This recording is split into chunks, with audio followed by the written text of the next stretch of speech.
All right, welcome to the Thought Leader podcast, and today I am super excited to be sitting here with my good friend, Bryan Bailey. Hey, Bryan, how's it going? I'm glad to be here, man. Thanks for having me. Yeah, thanks for letting us come to Dallas.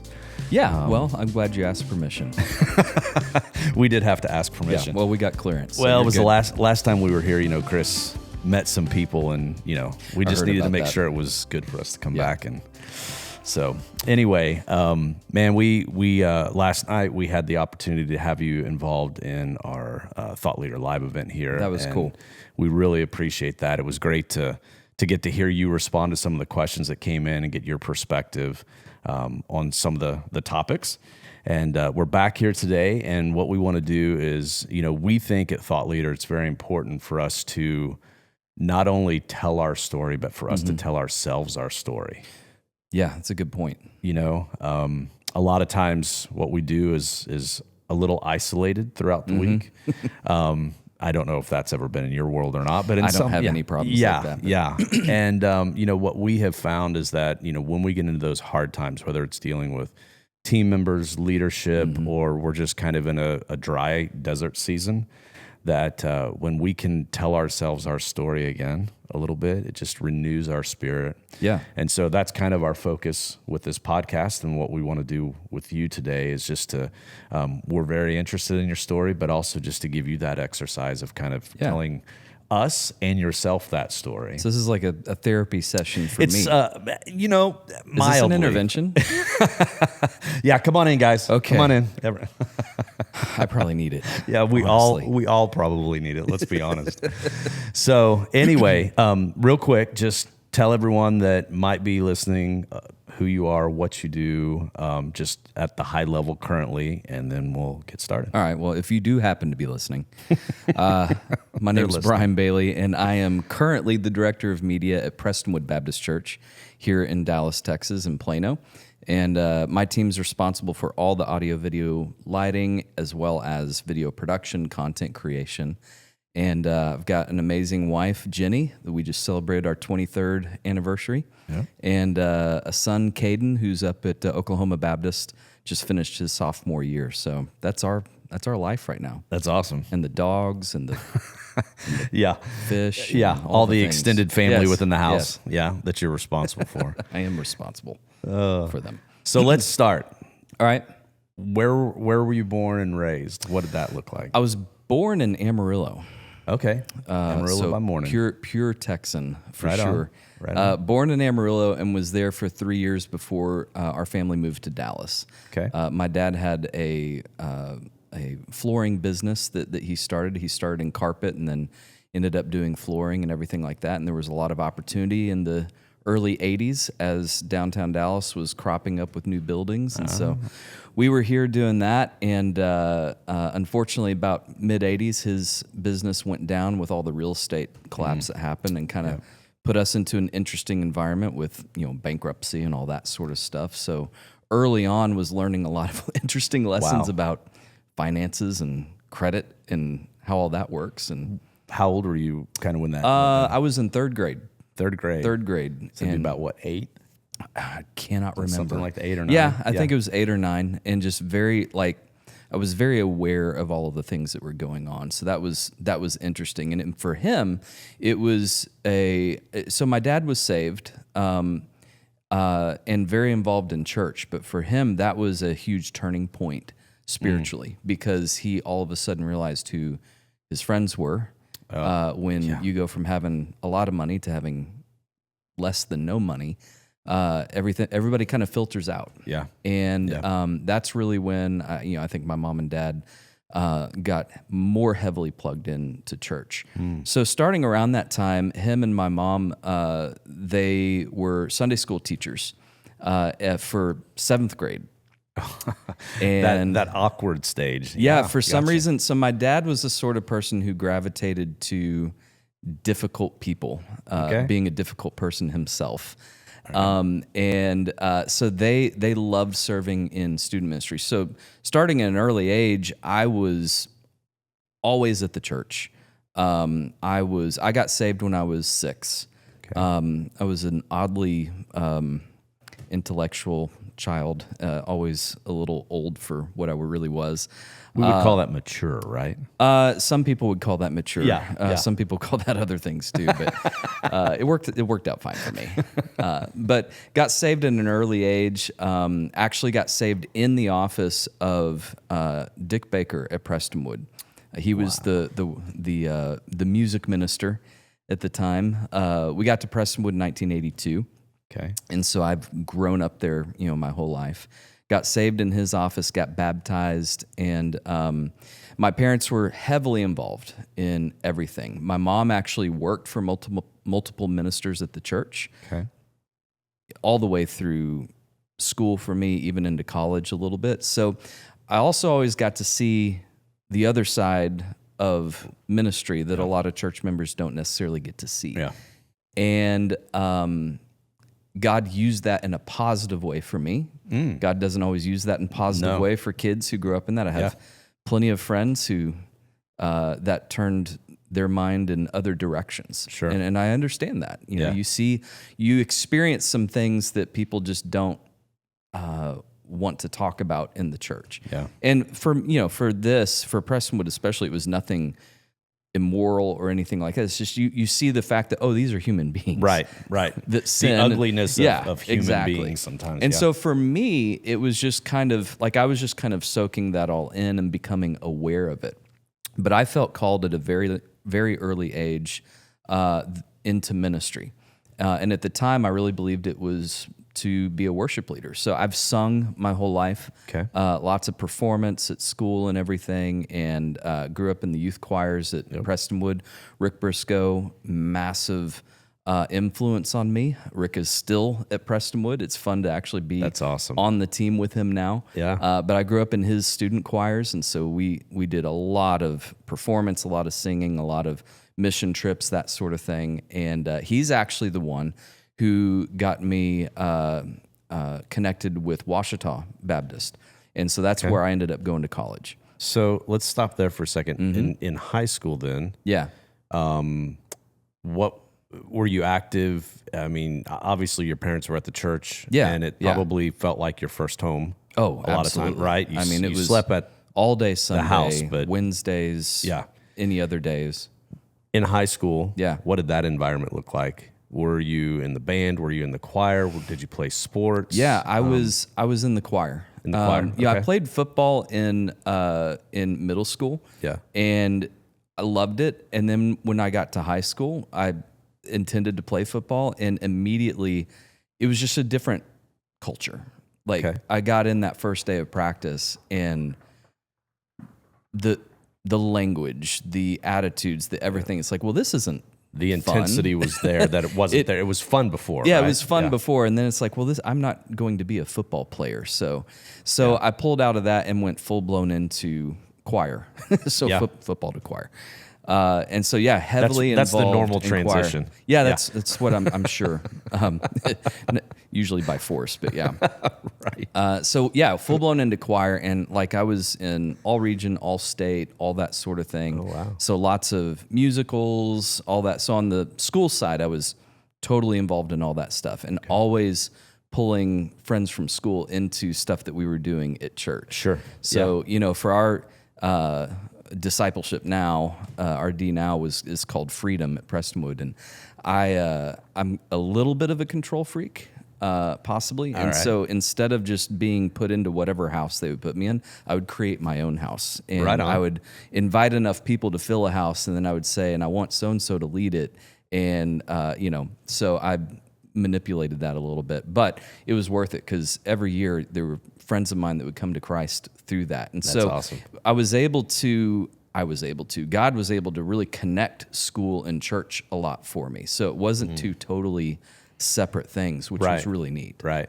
Well, I would have to think that allowed you the opportunity to be like who you were all the time, because those two were connected. Because a lot of times, at the younger age, I think we feel like we have to be this here, and we have to change and be something different in I never setting.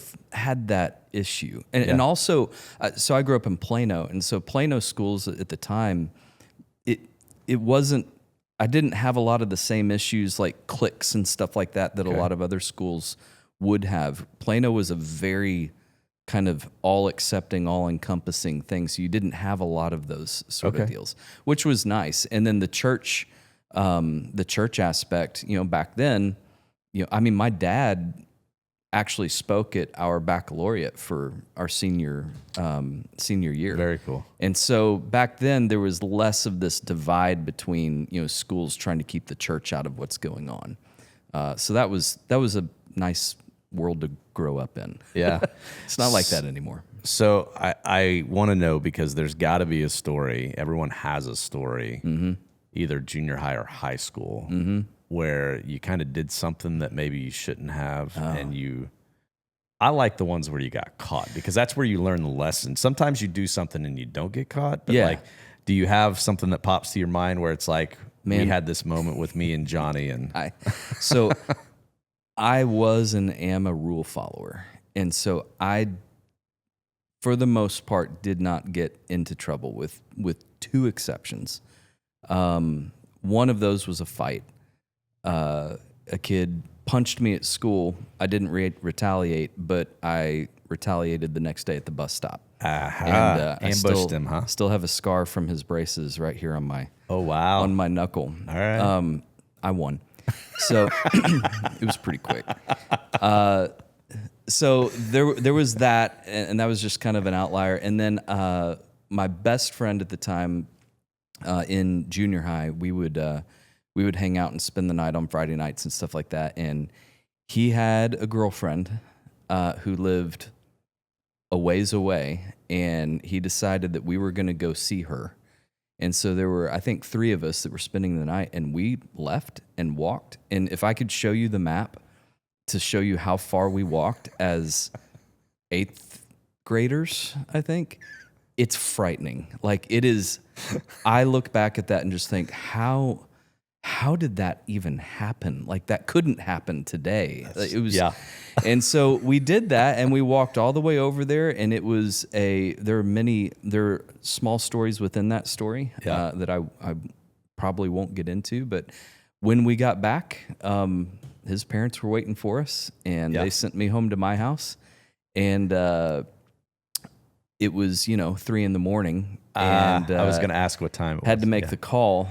The only positive thing of that was when I went back to my house, I mentioned that my parents were in youth ministry, and that meant that our house got toilet papered quite a bit. Okay. And that happened that night. And so I came home, but there was toilet paper all over the yard, so it was kind of deflected mixed. off. Yeah, it deflected quite a bit. So we were okay. I had to clean up all the toilet paper, but that's it. I was a boring kid as far as that sort of thing goes. But I was busy. I mean, I was really busy especially in high school, between all the church stuff, all of the school stuff. I was in performance groups. There was always things going on. So it was a super, super busy time. I have to ask the question, were you like, did you and some buddies ever put together a band? In college. Yeah? Okay, Yeah. let's just jump to college. Yeah. then. Yeah. So I went off to Washita, and my degree was church music, because back then that's what they called it. Okay. Yeah. Yeah. Got to Washita in 97, and felt called to be a worship leader. So did the church music degree. As part of that, I also did a ton of performance stuff. So I was in multiple travel groups and performance groups and stuff, and did a lot of the musicals and that sort of thing. But group type stuff, right? Yeah, group stuff. Yeah. And then, competitions and that sort of. So singing, playing guitar, that's like, I was, a musician. That's what I did. Yeah. That's what I went to school for. And during that time, there was some friends of mine that had a band, and they were adding a couple people to it. So I got into that, and man, that was interesting. That was maybe year and a half, 2 years worth. Even got into the studio and did a little bit of recording.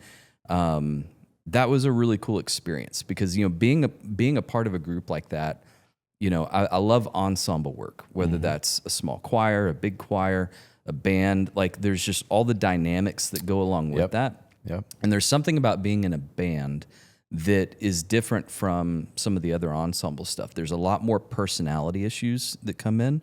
You're kind of self-governed.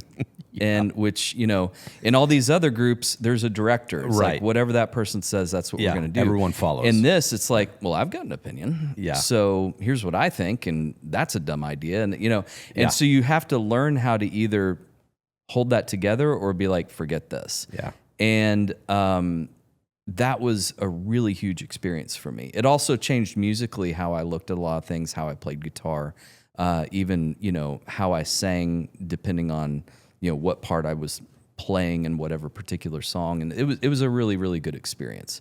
It just kind of fell apart. Yeah, I have a very similar experience. Yeah.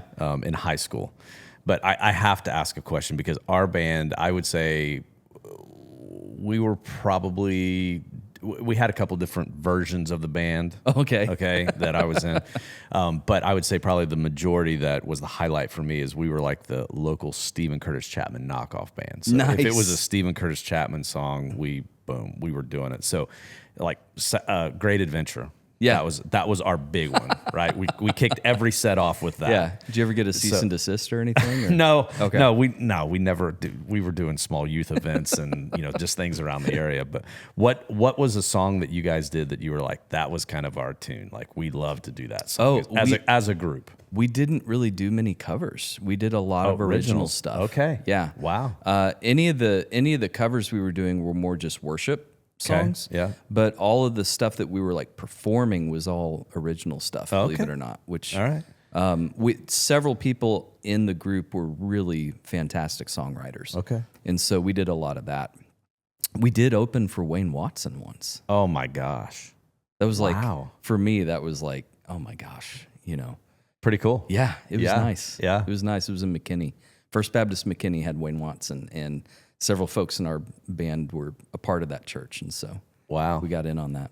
I'd say about the only thing we did to that level was, and it's not even the same, but there was a benefit show at the Tony Orlando Theater, and we got to open that up, and then Tony came out on stage with us. So Nice. a legend, not in the worship world, but nonetheless, That's pretty cool. Yeah, it was awesome to be on the stage with him and Yeah. everything. So anyway, all right. So college, Yeah, college was busy. Lots and lots and lots of singing and just kind of preparing for what I felt like God had called me to do. And which was ministry, worship leading. I mean, that was just the assumption from 7th grade, actually 8th grade on. It was just one of those things that it wasn't this big moment like at summer camp where all of a sudden the Holy Spirit came and said, "You're going to be a worship leader." Right. I just kind of knew yeah. that's what I was supposed to be doing. Okay. And so that's what I was preparing for. I had always done tech along the way. So maybe backing up a little bit, also in junior high, the first time I had any introduction to technology was Prestonwood used to have a concert series called Saturday Nights in Dallas.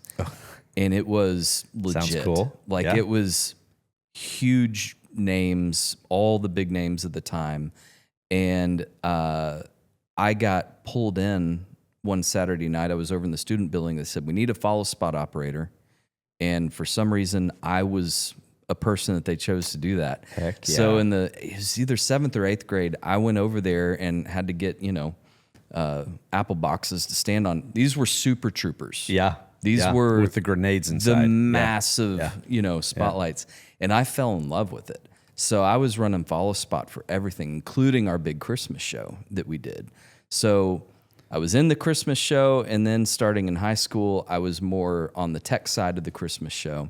And that's where I really fell in love with lighting. Okay. I'll never forget my either junior or senior year was the first time we had moving lights in the Christmas show. And there was a guy named Randy Taylor who was fairly well known in the programming world. And he had this massive ETC desk. It was like the first ETC desk that could handle any sort of moving lights. Right. And we had these, I don't remember if they were an early cyber light or if they were a track light or what, but it was moving mirror fixtures. Yeah. And I was just fascinated by that. And I would stay up with him after rehearsals were over, when he actually got to go in and program, and just watch how he did it and how that all went together. And so I really kind of fell in love with lighting at that point. I'd done audio a lot as well. No video experience whatsoever. But so I kind of carried that through into college. And so in college, I was doing technical things here and there. In fact, one of the singing groups that I was in, I got into it halfway through my junior year, and they didn't have a spot yet for me to sing in, but they needed an audio guy. So I ended up being the sound guy and traveled with them and did all that, and then ended up moving into a singer position the next year. But so I was doing all of that through then. So when I graduated, I was working part-time at Second Baptist Arkadelphia. Okay.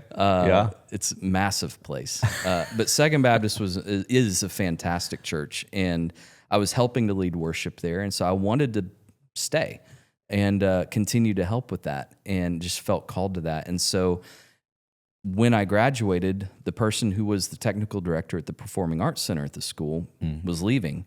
And so I was apparently qualified enough to take that job, because I had lived in the Performing Arts Center, Jones Performing Arts Center, so JPAC. You knew the venue. You knew the rhythm. I knew every inch of it, and loved it. And there was already somebody else there working that was going to be my assistant, that was handling audio. So that's when I started to get into the split thing of, okay, I'm doing both. I'm doing tech, I'm doing worship leading.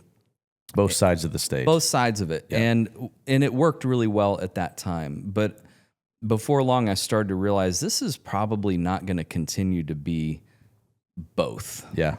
This is at some point going to do something else. So after I graduated, got that job, continued to help to lead worship, I missed the college schedule, because like 3 weeks off for Christmas. Oh, yeah, I got you. Yeah. That sort of thing. So I was at home in 2001. So right after I graduated, I guess, not too long after, I was at home that Christmas, and met Jenny through my mom, who loves to set people up. Okay. She said she just thought we'd be great friends, and she was right. So Jenny was pre-approved by mom. Jenny was pre-approved. Yeah. Which always helps. Yeah, 100%. Well, almost always, but that helps. And so Jenny and I met and started dating over that Christmas break, and both of us had been through enough things that we're like, hey, we know what we don't want, we know what we do want. And we very quickly realized that we wanted each other. Yeah. And so we started dating Christmas, got engaged in February, and got married May 31st. Yeah. And look at you go. That's not for everybody. Right. It's possible that wasn't even for us. But it worked out great. We just celebrated 23 years this past awesome. weekend, so everything's fine. That's awesome. But that's just, that's what God had for us. So it was pretty cool. So we got married, and poor thing, I had 4 years to get used to Arkadelphia, going to school there. Right. Before I lived there. Plus, I love to fish. And so it's like, this place is awesome. But for Jenny, coming straight from Dallas, this was a major culture shift for her. And that was not too fun. So we, before long, got pregnant with our son, Caden. And about that time, I was getting a couple of job offers, or at least some questions.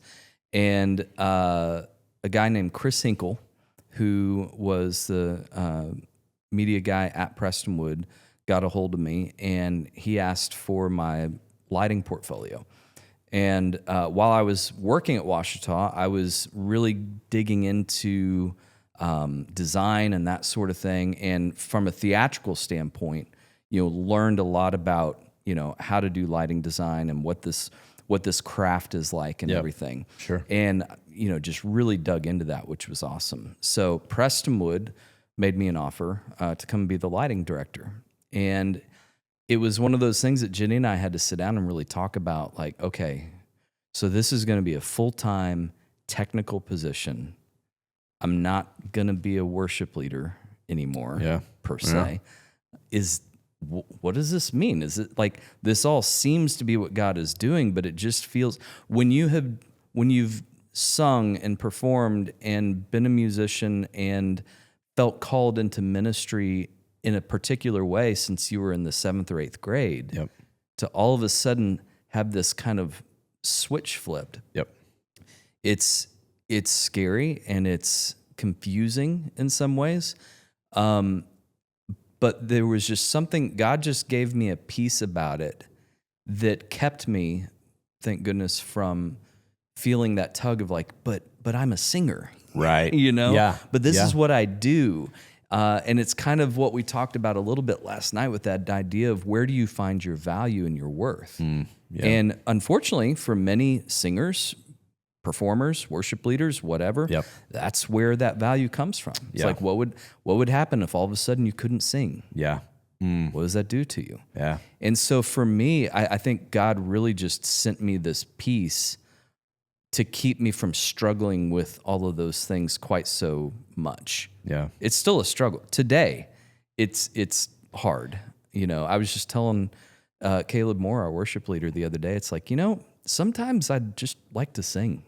Yeah. Because I can do Yeah. it. But that's God had something different for me to do.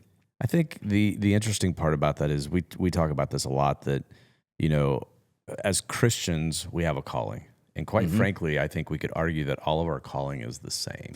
I would agree with that. What happens is our mission is our mission can change. Yeah. And we have to be comfortable in when the transition happens of the mission changing, right? So obviously, it sounds like, and because I kind of went through a very similar situation where I was very involved in the music, played drums in the worship team since I was 11 because I went to a really small church and no one else played drums, that type of thing. You're not even supposed to play drums in church. Right, I know, right? But there are symbols in the Bible, so we kind of tied that all together. Fair. Anyway, and I kind of dealt with the same thing, even going through high school, and this is not my story, but just to connect it, like I understand what you're saying because, I was the lead singer, then I was the drummer, and then I became the sound guy for the band, and then, I was still on the worship team, and then it was like I'm more the technical guy, and you do get that sense of like, for me, I think I looked at it a little differently. I was probably a little bit more like, you know what? I don't really want the stress of being on the stage anyway, right? There's something to be said for that. Yeah, like I really kind of was like, it's not because there is a lot of pressure being on the stage, and I really do admire a lot of people who do lead congregational worship or even have to perform, if you will, right? Because there's so much stress of like being just spot on and being perfect every time or as much as possible, right? It's a lot. And so anyway, I totally can connect with you on that of like, this is what I'm supposed to do. And wow, but the mission's different now. Yeah, it was a weird feeling. And God still gave me some opportunities to be able to have some outlets for that. Yeah. And that's lessened over the years, but I think God knew what I needed. I don't know if you've ever heard of anything like that. But No, yeah, never. I think God actually knew what I needed even more than I did. And so we came to Prestonwood, and our son was born. And so within 2 weeks, our son was born. We moved, and I started the job at Prestonwood, and we bought a house. And you still have a wife 20 years later. Yeah. So here's the thing. When I was younger, I did not have a whole lot of self-awareness as to how poorly I communicated with other human beings. I think that's not just you. And again. yeah. And I just didn't understand. And Jenny and I, once we got married, it was just like I just didn't know that I needed to come home and talk about things because I've already processed it in my head. So I think we're good. Yeah. And so you combine all of that with then going to work at a place that is very, very, very high demand, very busy. There's a lot going on. I'm young. I'm trying to prove myself at the same time. And I just had no idea how detrimental that was going to be and was becoming to our marriage in so many different ways. And at the time, the culture was different than it is now from a team perspective. Yep. And it was hard. I was getting some great experience. It was going well from the viewpoint of I was performing well. They were happy with the work I was doing, all of that. But at the same time, I was seeing a lot of things and learning a lot of things and feeling very much like, I wonder what this means, because like, this is great. I'm getting this, but stuff is going on here. This is interesting as far as like feeling like preparation happening within me. Okay. And I got a call from a really close friend of mine who was a worship leader up at the time, the church at Pinnacle Hills in Northwest Arkansas, which was a satellite church of First Baptist Springdale. It was not Cross Church yet. Gotcha. And he called me and said, "Hey, man, we need a director of media. We're building a new building, and this building is going to be kind of crazy, and there's a lot of lighting stuff that needs to happen, and we think you'd be great for it." I'm like, "Well, I'm glad you think that. There's no way. I've only been here at Prestonwood for a little over a year. I'm not qualified for that job. Yeah. I'm not a media director. I'm a lighting guy." Right.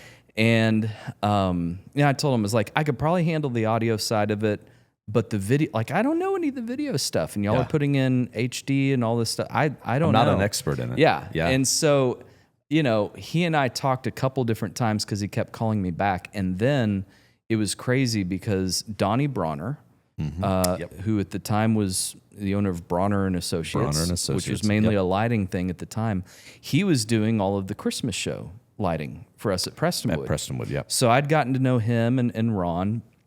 And what was ironic was they had hired him at the Church of Pinnacle Hills to be the lighting designer. For that. Yeah. And so they were on a trip out to California to look at the Crystal Cathedral. Yeah. Because this church was going to have tons and tons of glass in it. Yep. And Josh was asking Donnie, like, "Hey, who do you think we should get?" He's like, "Well, I know this guy, Bryan Bailey, who would probably be great, blah, blah, blah." And so these two guys from two totally different parts of my life had the same connection. They called me straight from there, and I was like, "Okay, this is kind of weird, so maybe we should talk about it." Yeah. Meanwhile, Jenny is freaking out because Jenny doesn't know the difference between Arkadelphia, Arkansas, and Northwest Arkansas. Yeah. And I Big was difference. trying to convince her Big that difference. it's not like they want to secede and be their own state. It's a totally different feeling up there. So we finally, that's not really a joke. So we finally said, "Okay, we'll come up there." So we went up there on a weekend and just immediately fell in love with it. And it was clear that, okay, this is what we're supposed to do, especially because Jenny was like, "Well, I guess we're supposed to move up here." Like, well, that's a God thing right there. That is totally you a would God do that. thing. Yeah, yeah. So we did it. We moved up there in 2006 and became the director of media at the Pinnacle Hills location. We were in a storefront sort of thing when we first got there, and walls were starting to go up on the church. And I mean, that whole process could be a podcast within itself, so I won't get too far into that. But that was my first really big building project. I'd done a couple of other building projects that were smaller up to that point, but that was the first one. It's like, okay, this is a $40 million situation here with all kinds of technology and bizarre architecture and all this other stuff. Yep. And it was an amazing experience, good and bad, figuring that out. Sure. So we were there for 6 years and fell in love with it. My son was only 2 years old when we got there, and so he got to grow up in a lot of that for 6 years of his life. Yeah. But it was also a time in my life where I was having to figure out how to handle this whole thing of like work-life balance. Even though we've kind of decided that's not really a thing anymore. Yeah. But how do I manage all of this? I get it. Because, you come in, again, you're trying to prove yourself. It's a new place. On top of that, you've got this massive building project that if you don't stay on top of that, things can fall apart pretty quickly. Yep. And I don't have a lot of these moments. I don't know that I have really any more of these moments where it's like, this happened and it's like, oh, God said, whatever. Yeah. But there was a moment we lived 2 minutes away from the church. So sounds great, but it also means it's really easy to get sucked in there on your day off and everything. And we were driving home from dinner and we were driving by the church, and Caden was probably 4. And so it was after the church had been done, and innocent little Caden looks out the window and he says, "That's where Daddy lives." And I'm driving, Jenny's sitting there, and I feel the energy coming at me. Yeah. And it was sobering. Wow. And I just kind of looked at her and I said, I know. And that was a moment where it's like, okay, this isn't going to work. Yeah. I got to figure this out. Yeah. And it took me a long time to sort that out, because it's like, well, I'm not in control of everything. So how do I make sure that I'm still being a dad and a husband and all these things? I want to talk about that a little bit, because I have my own version of that as well, and I'm sure other people do. It's like that struggle of kind of career development. Yeah. Right? Like you're trying to establish yourself as this individual in a career. Mm-hmm. You're trying to establish yourself in this organization. You got a massive project going on. Mm-hmm. But there's also the same stuff that is being the foundation of your family. Mm-hmm. And, that next generation, your son and your wife. And like, that is super difficult. Yeah. And I think there's a lot of people in general, but within ministry as well. I think there's that extra pull because there is the spiritual side, right? The whole commitment to the call, the purpose, other people in different careers, they work for big companies. That's the thing. Whatever. But this is like something that goes deeper than it's just a job. It's just a career. Right. And I think sometimes it sucks away from the priority of the family. And I don't think it's an intentional thing. I think it is something we can control. But when you're in kind of that 20 to 30 range and you're trying to establish the career and yourself and get the skill set and kind of get the, just. And the work is important. It is. Yeah. And that's the thing, like in a non-ministry career, I think it's easier to draw a line between, all right, this is work. 5 o'clock, the light switch goes off. We can turn this off. Yeah. And with ministry, it's dangerous because there is a call on me that I am going to give more. Like I am called to this work that God has called me to do and that He should be doing through me. Unfortunately, many church staff cultures use the ministry call as leverage. There it is. Sometimes on purpose. Yep. Sometimes not. Maybe even most of the time not. But it's happening. Yeah. It's not intentional. But oftentimes it's not intentional. Yeah. Sometimes it is. Yeah. Oftentimes it's not. And it makes sense in a generic way when you're thinking biblically. It's like, well, yeah, the most important thing should be getting the gospel out to everybody and doing all this. But at the same time, now I've not been to seminary, okay? So for whatever that's worth. But I've read the Bible a lot. And I don't know that I've got any scripture in there that makes it okay for me to more or less abandon my family for the sake of the church. No. I don't see it. I really don't.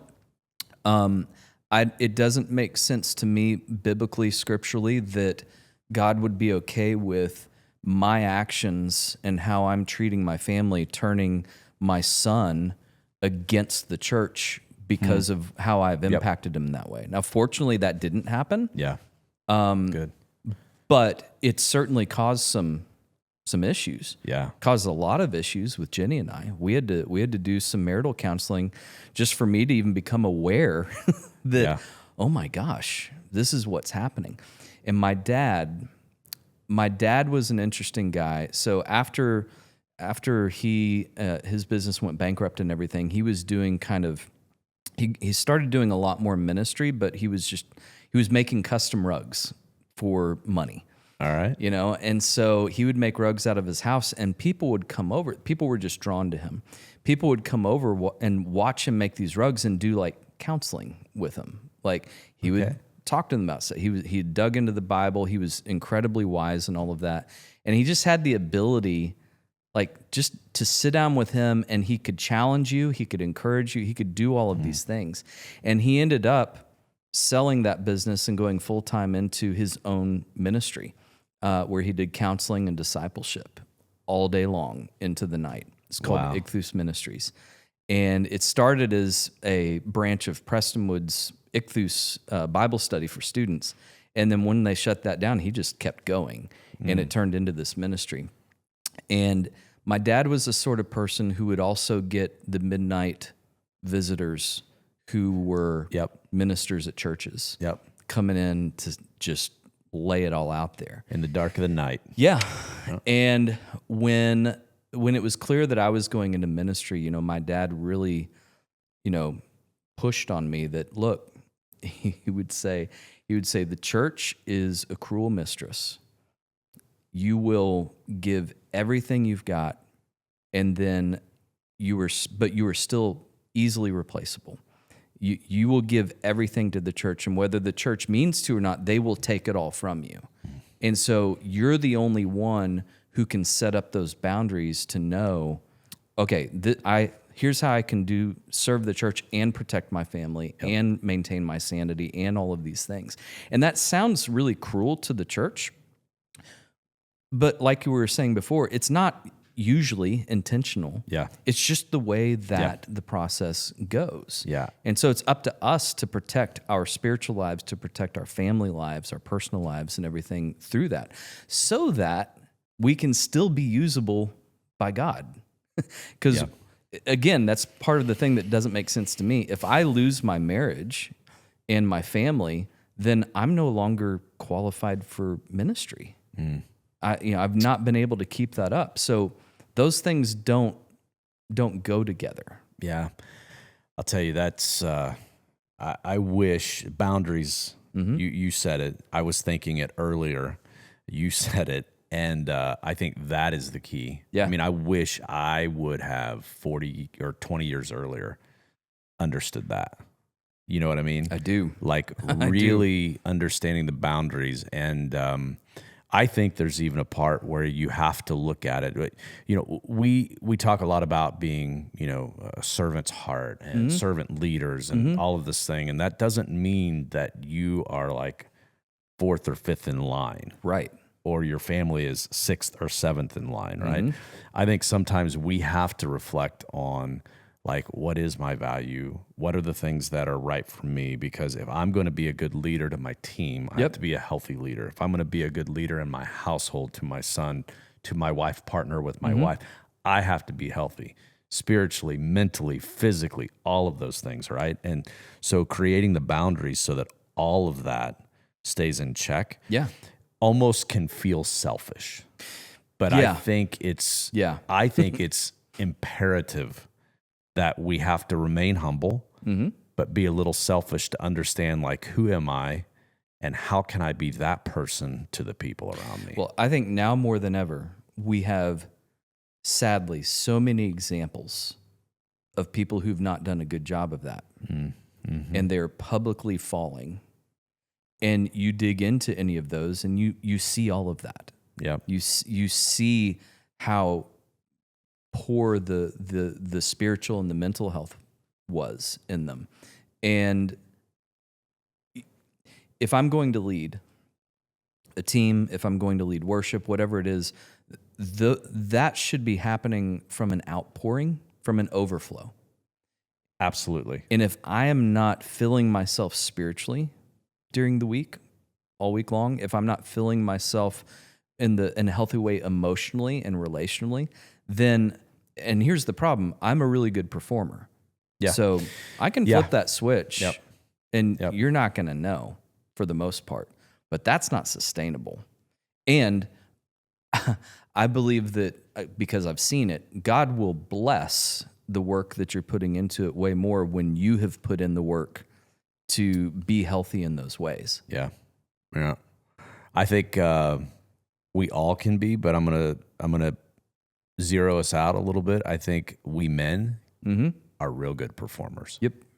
And I think we have to be honest with ourselves. You know what I mean? Like we have to be super honest with ourselves.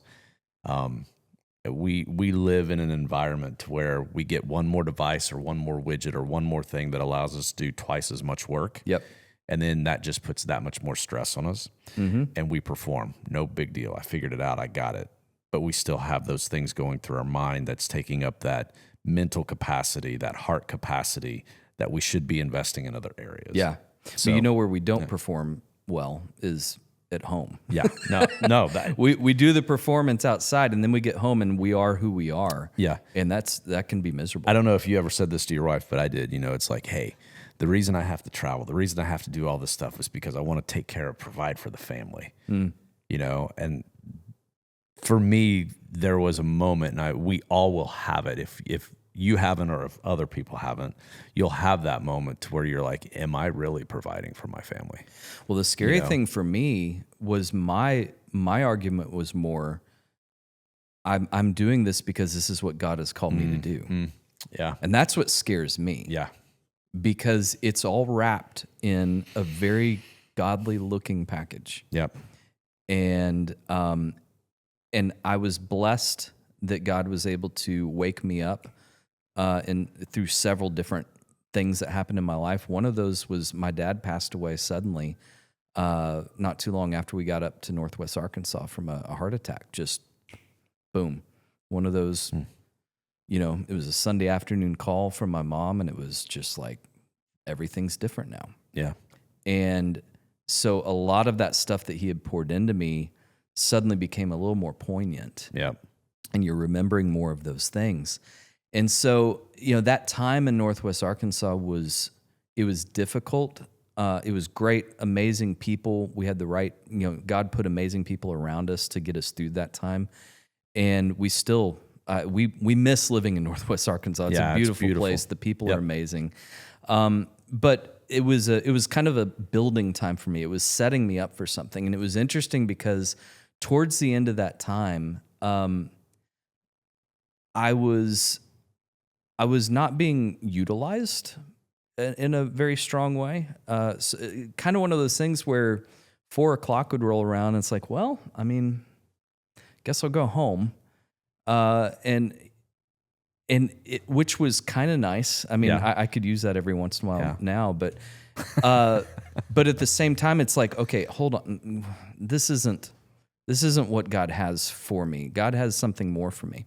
And it took about a year. There were some interesting personnel transitions that happened at that point. My best friend, Jonathan Walker, who was the MD there, him and the worship leader ended up going to Prestonwood of all places. And Jonathan was from Northwest Arkansas. So it's like we kind of swapped lives there. Yeah. And it's like, so they abandoned me up there at Cross Church.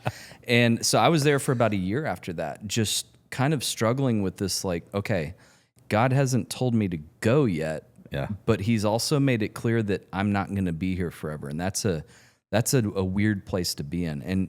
And it's a character building thing if you allow it to be. That season of waiting. You know? Yeah. Yeah. And so a longtime mentor of mine named John Grable, who he's one of these guys who's done all the stuff. He was the director for Barney. Okay. Like the original Barney director. Yeah. He had worked at the Richards Group here in Dallas. He like just massive things. He had worked at Prestonwood. He was a consultant for a lot of the major TV ministries that were going on. So I had connected with him and worked with him over all of these years.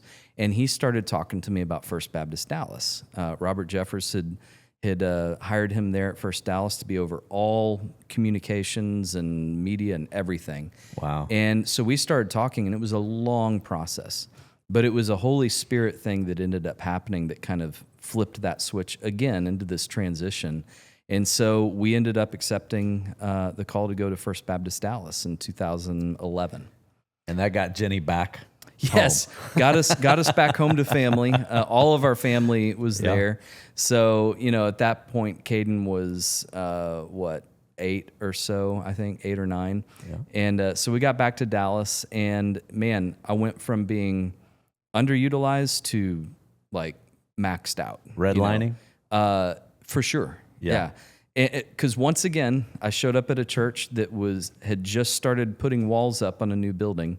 So once again, I get to come into a project that I had no influence on the original design of. So I'm having to learn it all, pretty quickly.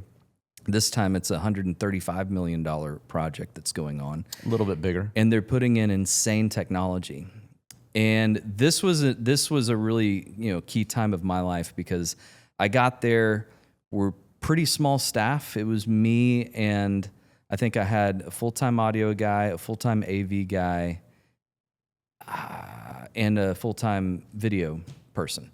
And that was it. Just the four of us full-time. Everything else for the was most part. volunteers. Yeah. And then I was told that when we moved into the new building, we're not going to add any more staff. So nice. We're putting in this massive technology, amazing technology, but we got to make it work with volunteers. And that's when I really started digging into the whole, like, okay, how do we train these people properly? Yeah. Because we're not going to just be able to say, all right, the new gear's here. Why don't you just go jump on it and we'll figure it out.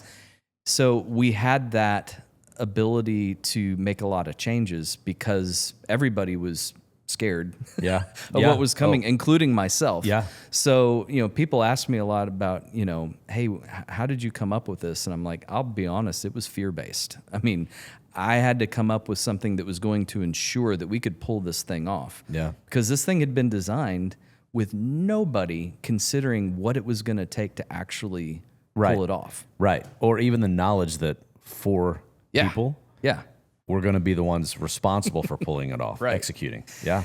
So we really got into that, and John Grable was amazing. He was a great coach, a great mentor. He really pushed me in ways that I didn't even know I could be pushed. Yeah. And he trusted me. And so learned so much from him over the years. Sadly, he passed away not too long after that. He had a really difficult bout with an illness that affected his organs and everything. So when he passed away, we restructured a lot of things at the church, and it put me into a position where I didn't have that nice umbrella anymore of John Grable being able to deflect things. Yep. And so it was a good experience for me to be a little more exposed to all of that and have to deal with all the things that you have to deal with in that position. And we just built that volunteer team, and it was a great time. I really loved my time at First Dallas. It's a very strategic church. Very intentional church, amazing ministry that happens there. Robert Jeffress is, I have a lot of respect for that man and had some great conversations with him over the years. And so it was an unusual thing to be a part of with a building project like that. And then all of the volunteer building and everything else that happened there. It was great. So I have to stop because I think I'm seeing what I'm going to throw this out there. High school, college was all about the passion, the how it works, the on the stage, the technology side of it. Northwest Arkansas was about how to orchestrate this big package and execute weekends. Right. And now you've moved to Dallas, and it's more about, yes, big package integration, but it's more developing a team, developing the process. Because at that point, the technology was not, I always have loved technology and continue to, but by the time I got to First Dallas, the technology, I recognized that more of just as this is the tool that we're using, but to execute the way that we need to with a team, how do we work on building this team? And it was interesting because it would be easy to focus on the technology for something like that. But again, I couldn't afford to just focus on the technology. Right. Yeah. And then once I figured a few things out with, the volunteer training and all of that, then it became super interesting to me, and I became much more passionate about it. There's a misnomer, I believe, with the idea of what passion is. And it's the idea that passion is not an input. Because a lot of times when you're asking people, what are you passionate about? You're asking them what drives you. Yeah. And that's the thing. What drives you comes out as passion. And so for me, what drives me is how can I equip these team members? How can I empower them? How can I because I know that everything's going to be better all the way across the board if everybody is bought into this and knows how to do it well, and is excited about doing it, has fun doing it, and that comes out as passion for volunteer training. Yep. I didn't have a passion for volunteer training, and that's why I do volunteer training. The passion is the output. Right. And it was fascinating to see all of that come together. One of the story I tell a lot is I'm very step by step, sort of thing. When it comes to technology, I want to know every step along the way to get from point A to point B. So signal flow, here, it does this here, and then it goes here. I'm the same way with teaching or with training or anything like that. Okay, this person is here. They've never seen a camera before. We want to get them to the point where they can run a camera like a professional camera operator. So what happens in between? Yep. And it can't just be, here, show up on Sunday and play around with it. Yep. There's a bunch of stuff that has to happen in here to make it get there. And so in coming up with that program, at the very end, I was like, it'd be cool is if we gave them a certificate. That'd be neat.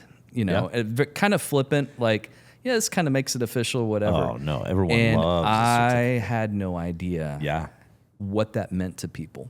Yeah. So when we first deployed the system, this training system, we took all the current volunteers through it. Told them, hey, I know you've been doing this for 20 years, but help me out. We need to figure out how this training thing works. And they didn't realize how much they were actually going to learn from it too.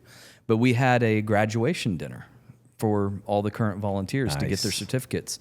We stood up there and they walked across the stage. We handed them their certificates, shook their hand, the whole 9 yards. And it was cool. But then after that, I had 2 different guys come up to me.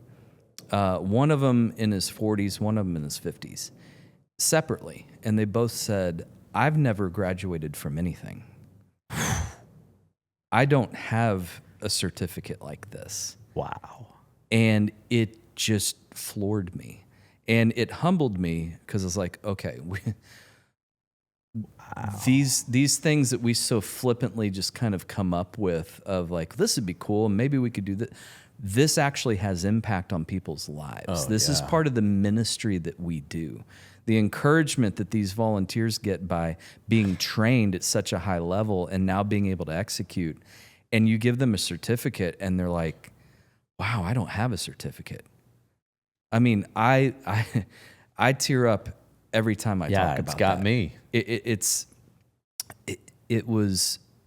a mix of a lot of things. It's just understanding the responsibility I have as a leader of a ministry like that to ensure that we are not only executing well on Sundays, that's kind of a given, but also on the ministry side of this, these aren't separate things. No. The training that we do for volunteers is part of the ministry that we do for the volunteers, which, by the way, then flows into the ministry that we're doing for all the people who are going to be experiencing this in the worship center and all the people who are going to be experiencing this online and on the television show. It all flows together. So that period of time, that 6 years at First Dallas was just it's hard to describe how quickly and radically God changed, but improved how I thought about leadership, how I thought about training, how I thought about ministry and the types of things that we do. Yeah. And one of the things that really kicked this off for me was we got through all of this. We got into the new building. It worked great. The training worked great, all of that. So that year in 2014, I think, I hosted our Metro group, Yep. The Metro Media Ministers Association. And so everybody came to First Dallas. It was great. We had a great time.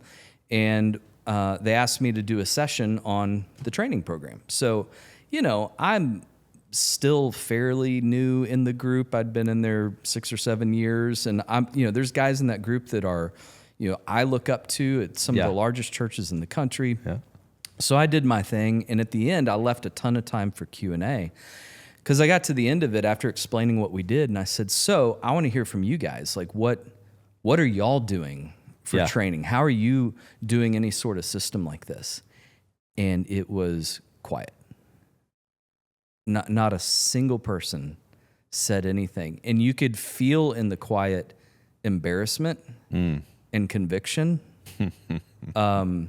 At least that's what I felt. Yeah. I hope some others felt it too.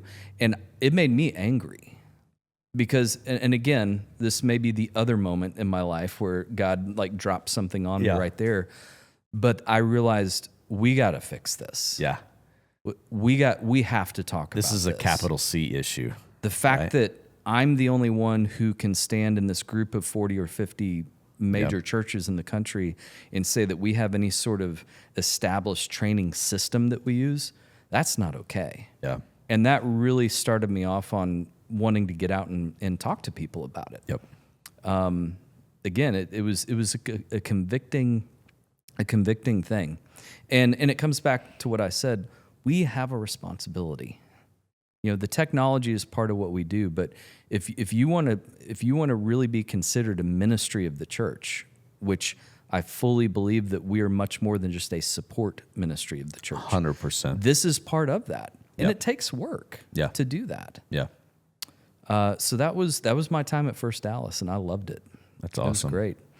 So, First Dallas, you were at Prestonwood, and then to Northwest Arkansas. First Dallas, and then back to Prestonwood, which was something I really never thought would be able to happen. And it's not a negative thing necessarily. I learned a lot of things at Prestonwood at the time with the way that the culture was then, most specifically in the media team there. And I didn't have any problems, left on a good note, but it was one of those things where like I walked away from there going, okay, I don't want to do that. Yeah. If I'm going to lead a team, which I was going to lead a team, I was taking away a lot of lessons learned, positive and negative. And over the years from all of the mentors that I've had, I've learned great things and I've learned not great things. Yeah, and it's important to be able to pick those up. Yep. Yep. I learned from one of them in particular, hey, that's a way that I never want to communicate with executive leadership. Yeah. I don't want, if I ever see the glaze go over their eyes, I've lost it, right? And so the idea of coming back to Prestonwood was kind of like, man, that'd be awesome, but that just seems like a long shot. Meanwhile, my best friend Jonathan is at Prestonwood. So when we got back to Dallas, we're over at their house having dinner all the time, and he's always poking at me about things. And God just did some things, both at First Dallas and at Prestonwood, that really kind of in a very short period of time, within about maybe 4 months, changed the whole picture. Because there were some things at Prestonwood that I was like, man, I'd love to go back there. There's a lot of potential, but this and this. Yeah, I just don't think it couldn't happen. Yeah. And then at First Dallas, it's like, I love it here. Like high ceiling, lots of great leadership things happening. But then there were like these 2 or 3 things. It's like, I don't love that as much. Yeah. I don't know where that came from. That's new. And so there was no like, all right, this happened, I got to get out of here. I was torn because I really loved being at First Dallas, but God did these 2 things at Prestonwood. That's like, okay, you can't ignore that. Yeah. Like that's big, I assume, right? Yeah. Major shifts in some things. And that opened the door for me to say, okay, we'll have a conversation. So Michael Neal was the worship leader there who I looked up to so much, even just from afar. And he and I got together a couple times and talked about what this would look like. And it just made a lot of sense. Like God just kind of set all that up to just be what it needed to be. Yeah. So in 2017, we made the move and didn't have to move. It's a much shorter commute. We were living in Murphy, which is far east of Plano, and I was taking the train downtown every day. We talked about that which last I thought night. was great until I had turned in my resignation, and that day I got on the train. I'm like, what am I doing? It smells, and I have to carry a gun because I'm scared for my life. And wow, I can't believe I did this for 6 years. And for real, haven't ridden it much since then. But yeah, it was neat coming home to Prestonwood. But that's got two sides to it, because there's a lot of people there who knew me when I was 5 years old. Right. And so it takes a while to really kind of break into that and be like, I'm actually, an adult now. Yeah. And I have some experience and I have some opinions, and I believe God uses me for things. So it's been interesting navigating through all of that. But Prestonwood is kind of a fun culmination of all of these things for me. You know what I mean? Like it's neat to be at a place where I can implement a lot of this stuff. We have the resources to do certain things. We have amazing giftedness from the platform, both from preaching and from the music side of things. Yep. It's like all of it comes together to do this amazing thing that God uses, and in a very, very healthy culture within the church, and especially within the worship and media area. Caleb Moore is the worship leader now. He took over from Michael, and Michael had started all of this in motion and made a ton of changes. God used Michael Neal to do some incredible things at Prestonwood that have a lot of people will never know or understand what it is God did through him to make some significant shifts in the culture. You're talking from an external looking, from outside looking in? Yeah, from outside looking in, they wouldn't necessarily know. Gotcha. From the inside, it's like, this is crazy. Massive in a good change. way. And, so God moved people around and did what he did in that. And now Caleb has taken over. He's been in place for like 3 years now as the lead worship pastor. And he and I work so well together. I report to Caleb. Okay. And this is always the conversation, like, all right, who do you report to? Like, where should media be in the scheme of things? Yeah. And it just depends. Because of how Caleb operates, because of how his mind works, how he and I work together, this is great. That would not have worked at other places that I've been. This makes sense for us. But it's such a personality-based thing. I started to say, to figure out what's good for the church.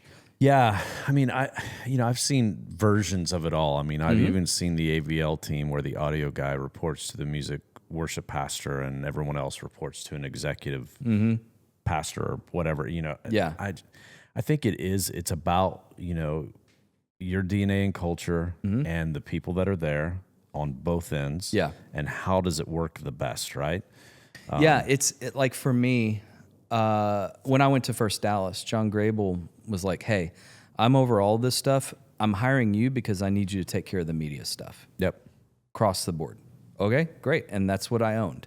And I could come to him and say, hey, so-and-so's wanting to do this. Nope, that doesn't fit with what we're doing. I'll talk to them, whatever. Yep. But like he had that trust in me just to handle these things. Right. Caleb has the same sort of thing, but I can be with Caleb and explain, here's what's going on, and then Caleb can leverage what he needs to. Sure. It works well. And for the worship and media teams to be one team, we're very intentional about how we do culture within the worship and media teams. And we don't have those walls that go up between worship and media. Oh, they want to do this. That doesn't make sense to me, but okay, they said we have to do it. We don't deal with that very much. I think if we go back earlier into our conversation, there's something that just hit me and I don't mean to talk about worship team in a bad way, but we talked about like the going from the ensemble group where there's a leader and everyone just kind of follows to going into the band where everyone is an artist and everyone feels like they have an opinion. Yeah. Right. I think a lot of times what I've seen, and maybe you don't have to speak to it, because definitely don't want to call anyone out, but I think what I've seen a lot is where you have the worship pastor who probably is more of a band member, right? Have an opinion, but they're put in a leadership position over something they don't know anything about. Right. And so all they're really wanting is for the guitar to sound right and their vocals to be at a certain spot or the drums to be somewhere in the mix. You know what I mean? And I think sometimes that's where the issue is. Well, it's more of a band mentality, and I'm going to lead. It's a systemic problem in the church, especially in the Baptist church, I should say, which is where I can speak mostly from. So I talk about this a lot with technical people. So you've got this volunteer running front of house. You don't have a full-time media person. So the church, the pastor or the worship pastor goes to this guy or girl and says, "Hey, you're really great at this. Wouldn't you like to do it full-time?" "Oh, you mean I get to run sound and technology full-time?" "Yeah, absolutely." "Okay, great. We're hiring you. Now you're a full-time tech person.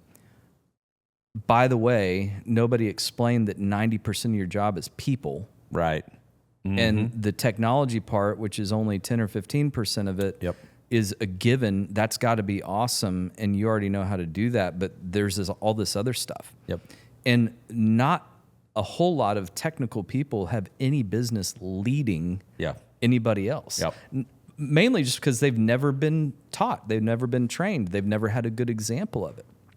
Well, it doesn't make any more sense to take a really amazing singer, a really amazing vocalist, and say, "Wouldn't you like to do this full time?" Yeah, absolutely. I see where you're going. Oh, and by the way, you're responsible for, leading 10, 30 people, whatever, and you have to make budget decisions and you have to make logistical decisions. Like, how does that make any sense? Now, I'm not saying that we should strike it all and do something else. I'm just saying, as a church, when we're setting up these positions and hiring for them, we should be thinking a lot more about that.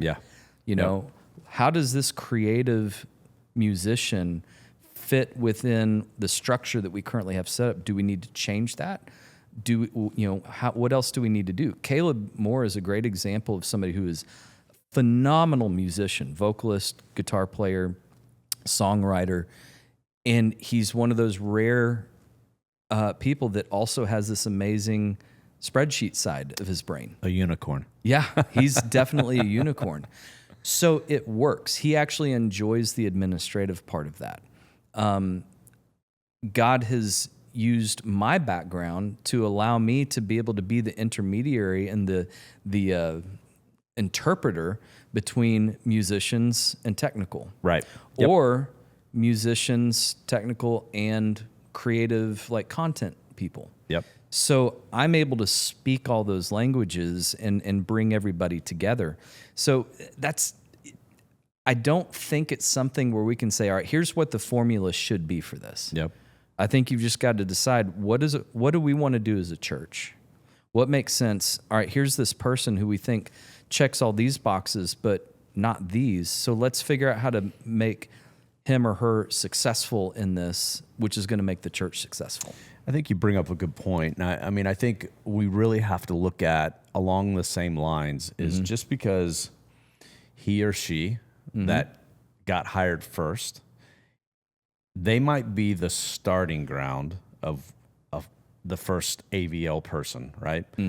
But when we go to the next level, and if that individual does not have that skill set to lead people, and we know we need to build a team and we need that leadership there, we have to be okay to say that we're bringing someone in that can come alongside on the technical, but that has the leadership, the people skill that isn't there. I think sometimes we look at because first in is the next up the ladder from a an organizational standpoint. And I think we have to be very mindful to say that is not the best for the individual, because we're not setting them up to to win. We're setting them up to fail. Right. Unless they are trainable and we have the resources to help train them Mm-hmm. in that area where they're deficient. Well, and none of that works, what you're talking about, if the person who needs to be trained doesn't believe they need to be trained. Yeah.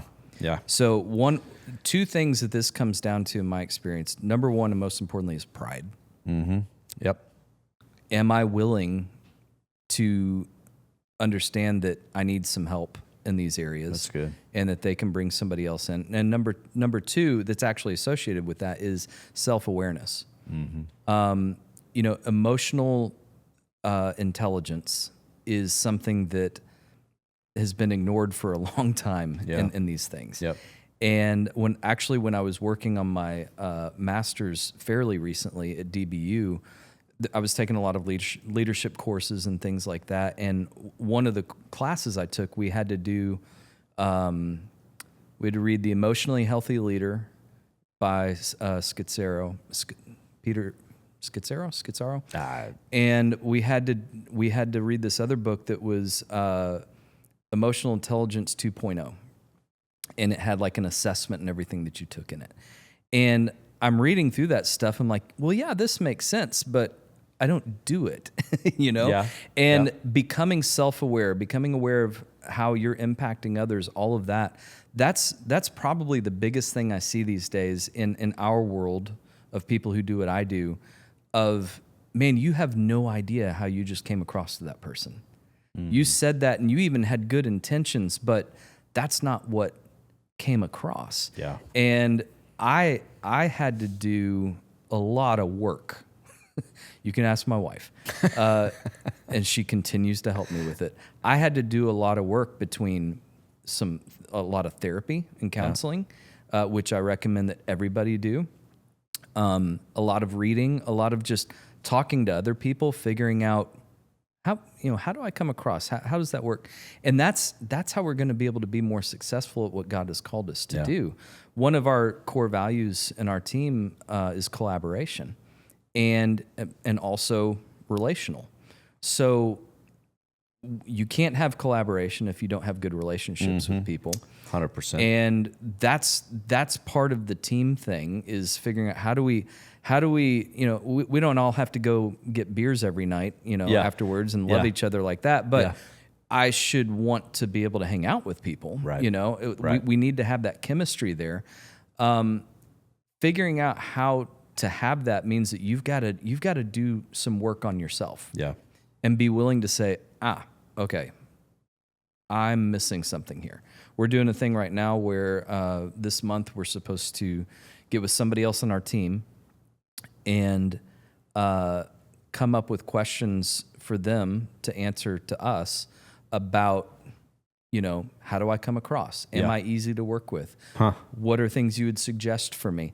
And you can pick whoever. It just needs to be somebody who's like more or less at your level. Yeah. And I'm excited about that. Yeah. Because I don't like having blind spots. I want to know, where do I need to make the improvements? Right.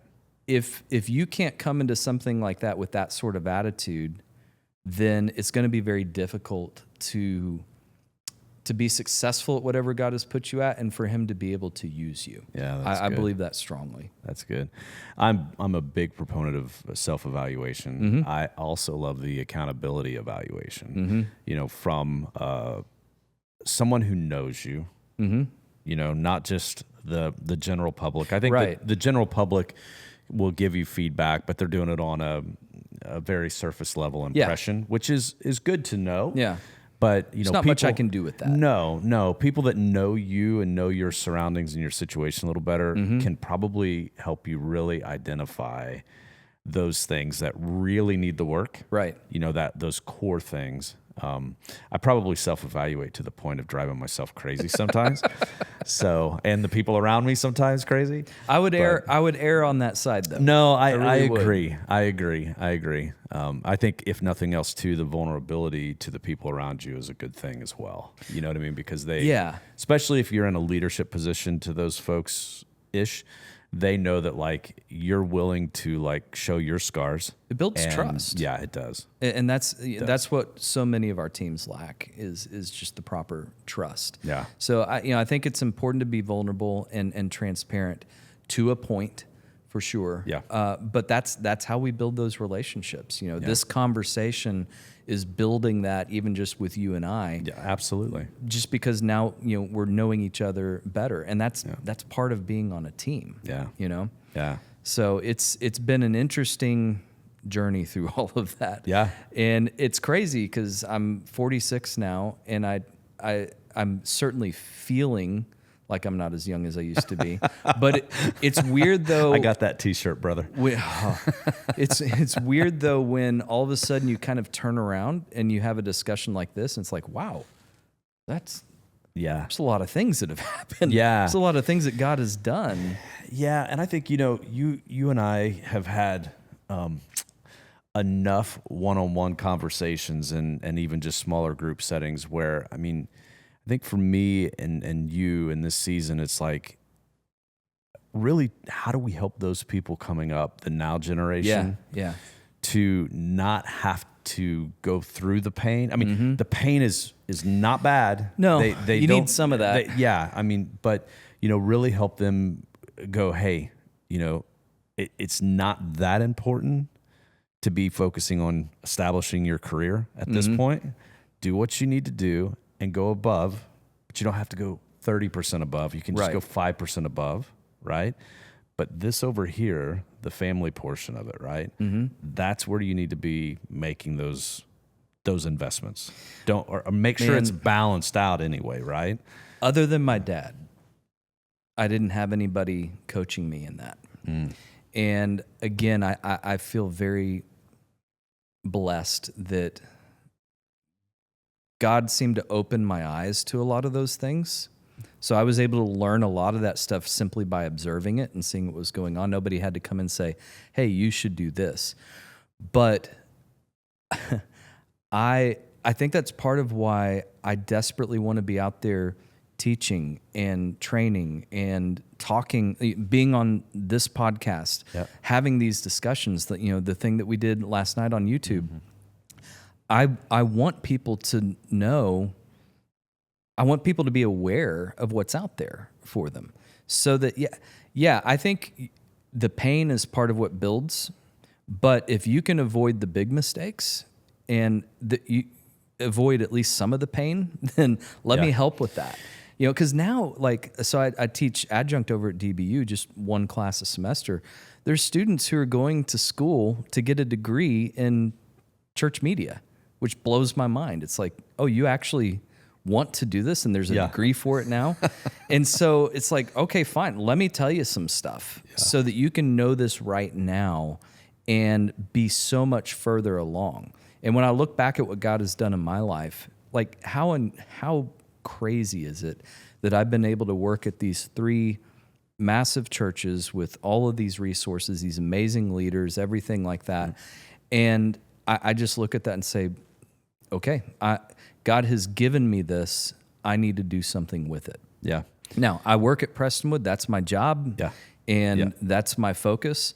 But I don't believe that I should just stay right there and focus on that. Yeah. That's why I'm willing to get out there and have conversations with people, go to conferences, whatever, because I think whatever God has done in me, I want that to be able to be used in other people. Yeah. No, I think that's good. And I think that church leadership should listen to what you just said, because I think that's important part of the process that, that quite frankly, allowing their team members to be able to go learn from, be in community with, collaborate with, for a couple days at a conference or a trade show or a whatever, right?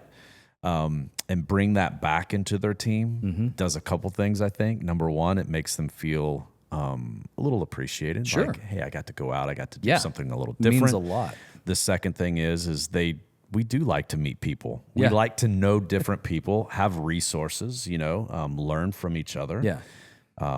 And so, yeah, I think that's super important. I mean, part of what we do at Thought Leader and the whole originating kind of core value is how do we connect the older generation to the younger generation, Yeah. right? And it goes back to a little bit of what you had said, the audio person, and hey, we want to hire someone, but they were never really skilled or maybe have the ability to lead a team or lead people. They're just a technical person.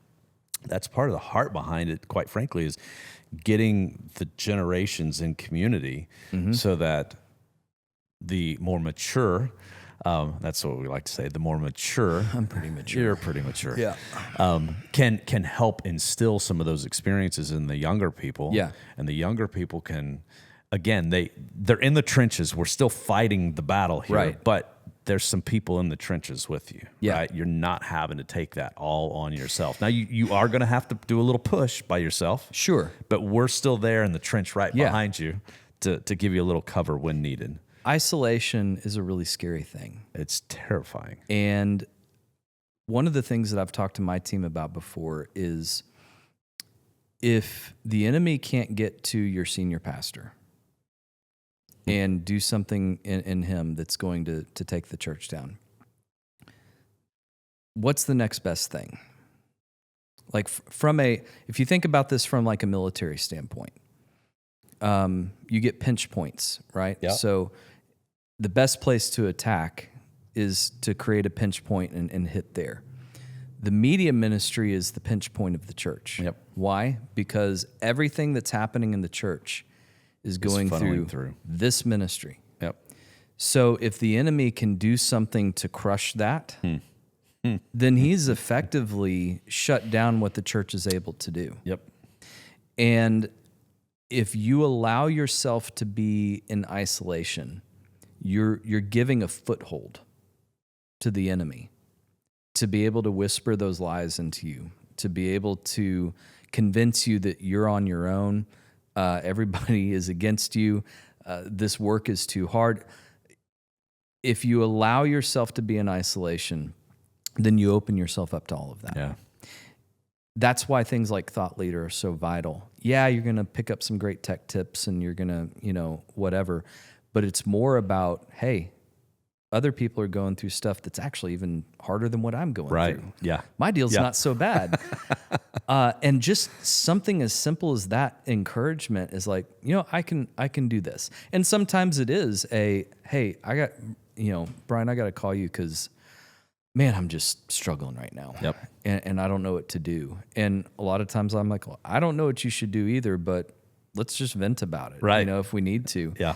And that makes all the difference. And that defeats what Satan is trying to do to us in that moment. Because it's like, no, I'm okay. Yeah. I'm okay. This is hard, but I'm okay. Man, I'll tell you, I've had the same thing where I get the phone call and it's like, I need to talk. And I'm like, I can think of one instance right now where, I was like in the middle of just this mental meltdown myself. And I just took a deep breath and I said, man, I don't know that I got much for you, but I got 2 sets of ears and I'm here to listen.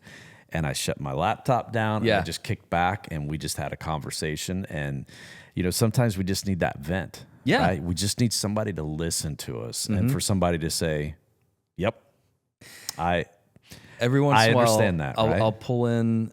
I'll be coming home and somebody will call me. It's interesting. These calls often happen like right at the end of work, and and I'll end up sitting in the driveway for 30 minutes, and I'll finally come in. Jenny's like, "So, who is that?"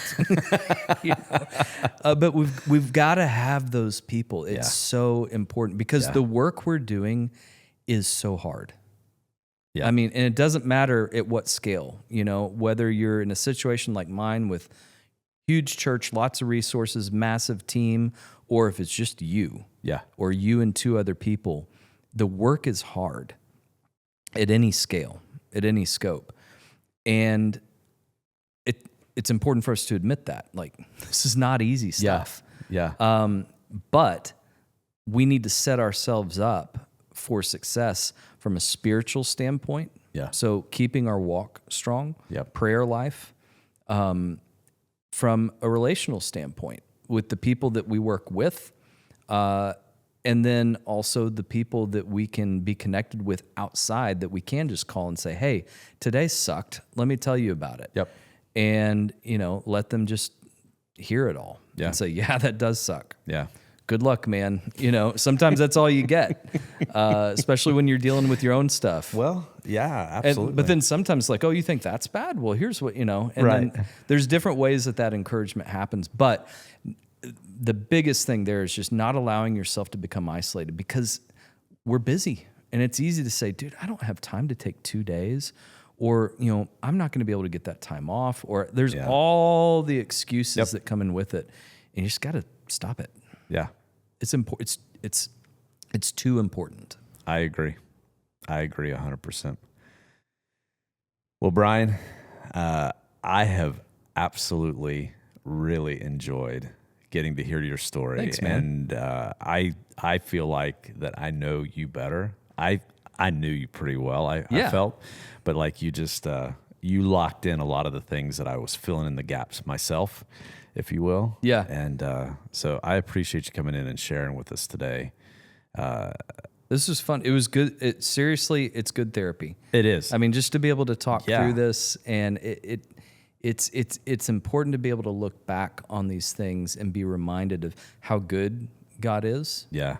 And there's things that come to mind in those things that I wouldn't say on this microphone that I'm like, wow, he saved me from stuff that I really deserved.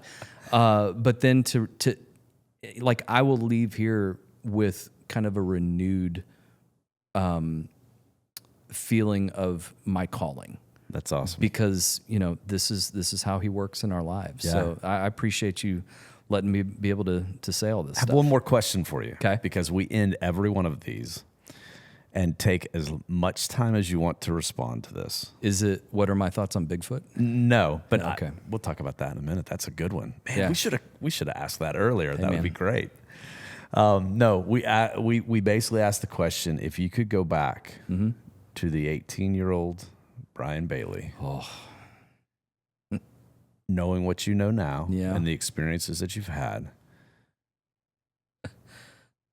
what would you tell him? Oh, we would have to have a really long conversation. I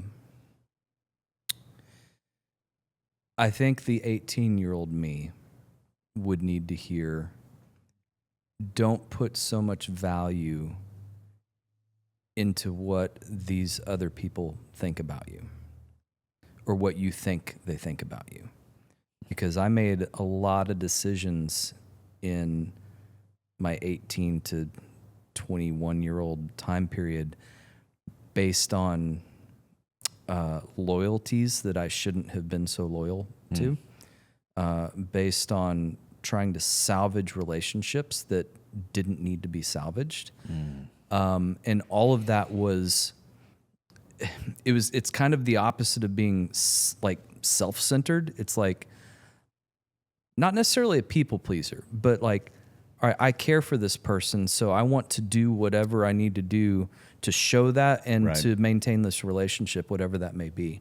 That, man, my life would have been so much simpler if I would have just said, you know what, if this isn't working, that's fine. No harm, no foul. We're just going to move on and do this. Yeah. And to put more emphasis on what is it that God is trying to do in you. I wasted a lot of time. I loved college. I loved high school. I loved college. It was fun. Had some great experiences, but man, I wasted a lot of time on being concerned about what other people thought. That's good. Yeah. That is so good. There's a quote that comes to mind that says, not everybody that rides with you to the airport can get on the plane with you. That's true. I think the quicker you can, what you just said, realize that, and, man, that's good.